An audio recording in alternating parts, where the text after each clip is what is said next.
검찰개혁 방안을 논의하기 위해 열린 더불어민주당 의원총회. 하지만 민주당 의원들의 관심은 검찰개혁보다 조국혁신당과의 합당에 쏠렸습니다.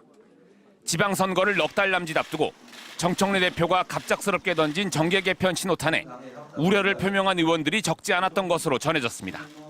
당대표가 일방적으로 저렇게 한 거는 절차적으로 봤을 때 매우 유감스럽다는 말씀을 다시 한번 드리겠습니다. 특히 의원들의 의견을 사전에 수렴하지 않고 정 대표가 전격적으로 발표한 데 대해 절차의 선우가 바뀐 것 아니냐는 반발이 터져나왔습니다. 원내 지도부도 최고위원들과 함께 인지했습니다.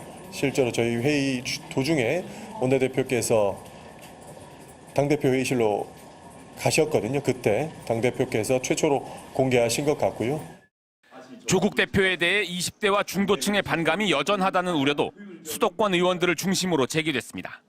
민주당 당원들 사이에선 정 대표의 합당 제안 시점도 적절하지 않았다는 불만이 쏟아졌습니다. 코스피 5천 시대라는 이재명 대통령의 공약 달성이 부각돼야 하는 날에 시선을 합당으로 분산시킬 필요가 있었느냐는 겁니다.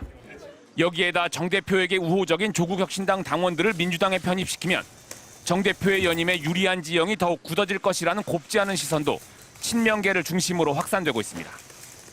민주당 당헌에 따라 합당을 하려면 당무위원회 의결과 권리당원 토론, 권리당원 투표, 그리고 중앙위원회 의결 절차 등을 거쳐야 합니다. 오는 3월부터 경선 시즌이 본격적으로 시작된다는 점에서 합당의 효과를 내려면 민주당과 조국혁신당은 늦어도 다음 달까지는 합당 절차를 마무리해야 합니다. 지금부터 당의 주인인 당원들께서 정해진 절차에 따라서 차분하게 집단 지성을 가지고 토론에 나가게 될 것이고, 당원이 하라고 하면 하는 것이고 하지 말라고 하면 하지 못하는 것이다. 촉박한 시간에 당내 반발을 뚫고 정 대표가 합당을 성사시킬 수 있을지 정청래 리더십이 시험대에 올랐습니다. MBC 뉴스 이기주입니다.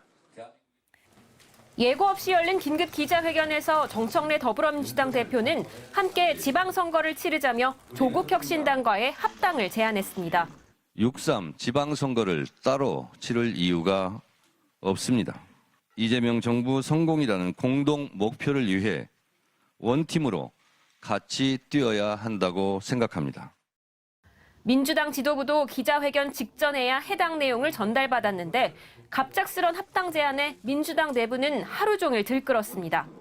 목표가 같으면 함께 걸어야 한다, 긍정적으로 지켜보겠다는 일부 우호적인 평가도 나왔지만 당대표 혼자 결정할 일이 아니다, 당원 주권주의가 심각하게 훼손됐다는 지적이 쏟아졌습니다.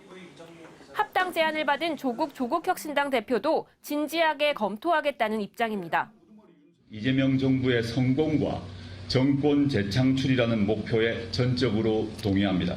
조국혁신당은 국민의 마음과 뜻이 가리키는 방향에 따라 논의하고 결정할 것이며, 청와대는 합당 제안 소식에 양당 통합은 이재명 대통령의 평소 지론이라며 양당 간 논의를 지켜보겠다는 원론적인 입장을 내놨습니다. 지방선거 파장을 우려한 국민의힘은 쌍특검을 피하기 위한 위장 결혼에 불과하다고 비판했습니다. 장동혁 대표의 단식을 통해서 통일교하고 공청 뇌물 특검에 대한 얘기를 하지 않았습니까? 그것에 대한 그들의 방어 수단이 아니었을까? 조국혁신당은 이번 주말 의원총회 등을 열어 본격적인 합당 논의에 돌입하는데 민주당도 조만간 당내 의견 수렴에 나설 계획입니다. MBC 뉴스 장슬기입니다. 특히 정부가 제시한 검찰개혁 후속 법안을 두고 여당 내부 반발이 분출하면서 당청 갈등설이 불거진 만큼 이 대통령의 입에 관심이 집중되고 있습니다. 다만 대통령과 여당 지도부는 회견을 이틀 앞둔 어제 만찬을 함께하며 갈등설 진화에 나섰습니다. 이 대통령이 반명이냐며 뼈있는 농담을 건네자 정청래 대표는 우리 모두 친명이라 답하며 갈등설 확산에 선을 그었습니다. 1인 1표제와 검찰개혁 후속 법안 등을 두고 당내 의견 수렴이 이어지는 가운데 이 대통령은 어제 신임 지도부에 이어 내일 저녁 신임 원내 지도부와도 따로 만찬을 가질 예정입니다. MBC 뉴스 정상빈입니다.